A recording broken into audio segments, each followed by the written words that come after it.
Bismillahirrahmanirrahim. Assalamualaikum warahmatullahi wabarakatuh. Alhamdulillahilladzi wa kafa. Wassalatu wassalamu ala rasulillahil mustafa wa ala alihi wa ashabihi wa man wafa. Ashhadu an la ilaha illallah wahdahu la syarikalah.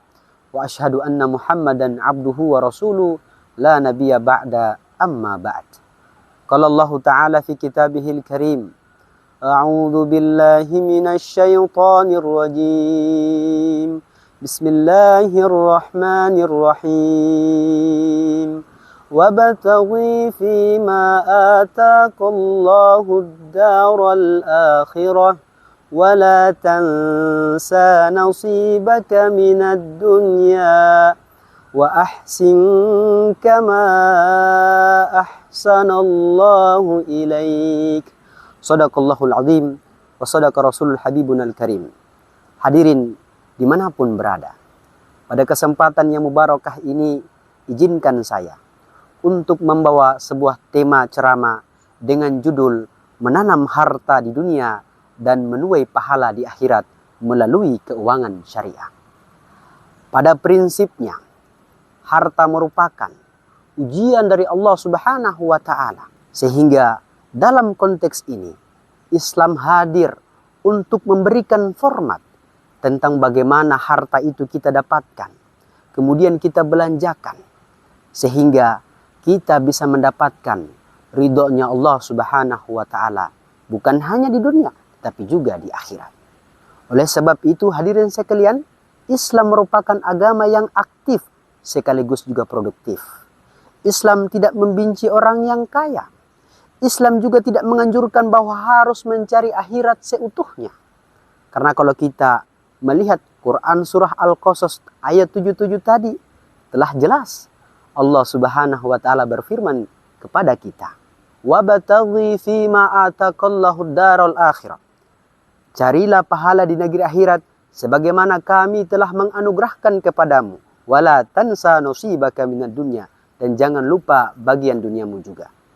Ayat ini mengajarkan kepada kita semua tentang keseimbangan dalam mencari kehidupan, baik di dunia maupun di akhirat.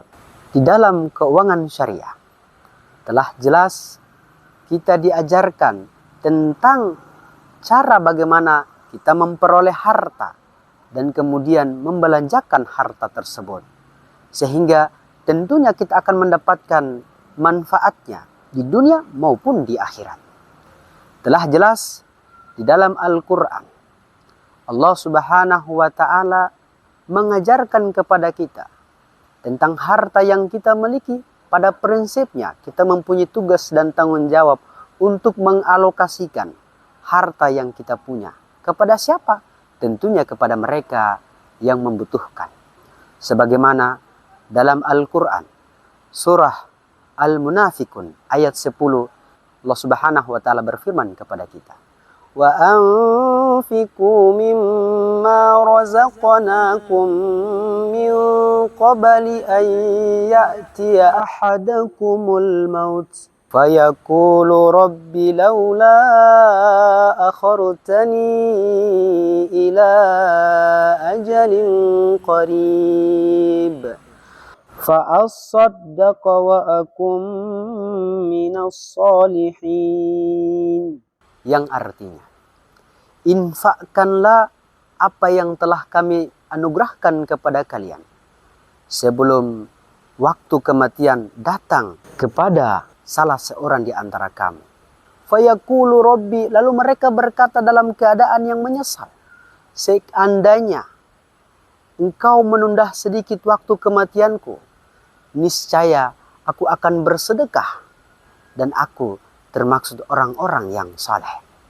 Ayat ini mengajarkan kepada kita tentang bagaimana kita punya hak dan tanggung jawab untuk membelanjakan harta kita guna mendapatkan ridhonya Allah Subhanahu wa Ta'ala, atau kita mendapatkan bekal di akhirat. Lalu bagaimana langkah yang harus kita ambil sesuai dengan prinsip-prinsip keuangan syariah? Di dalam keuangan syariah ada beberapa hal yang kemudian diajarkan kepada kita. Yang pertama adalah konsep harta yang kita miliki tentu harus betul-betul halal. Jauh dari kata goror, ketidakjelasan. Jauh dari kata maisir, perjudian.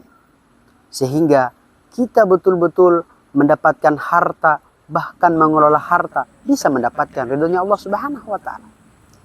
Yang kedua adalah konsep jis, zakat, infak, dan sedekah. Harta yang kita dapatkan, kita tanam. Dengan kita tanam tersebut, akan mendatangkan kemanfaatan. Bukan hanya bagi kita pribadi, tetapi juga bagi orang lain.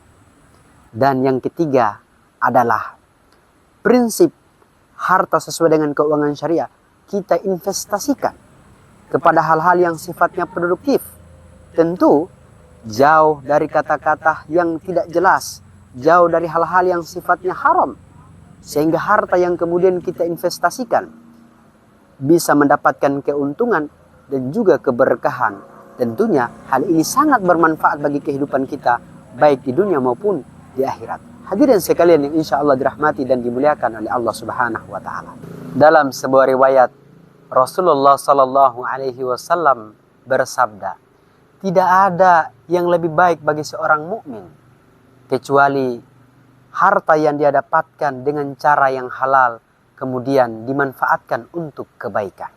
Melalui kesempatan ini, saya ingin mengajak diri saya pribadi dan kita semua untuk marilah kita luruskan niat kita dalam cara mendapatkan harta, cara mengelola harta, semata-mata untuk mencari ridhonya Allah Subhanahu wa Ta'ala. Dan lebih terpenting lagi, kita belajar untuk memahami prinsip-prinsip keuangan syariah. Karena inilah konsep keuangan syariah yang mengajarkan kita bukan hanya menjadi orang yang hebat di dunia saja, tetapi juga menjadi orang hebat di akhirat. Di segmen terakhir ini, saya mengajak kita semua untuk marilah kita berdoa kepada Allah Subhanahu wa Ta'ala. Semoga dalam setiap langkah-langkah kehidupan kita selalu kita niatkan untuk mendapatkan cinta dan ridha Allah Subhanahu wa Ta'ala dan mendapatkan simpati dari baginda Nabi Sallallahu Alaihi Wasallam. Sekian penyampaian dari Al-Fakir. Saya ingin tutup dengan satu pantun. Ubur-ubur ikan lele, semangat le. Akhirul kalam, wasikum bitaqallah. Assalamualaikum warahmatullahi wabarakatuh.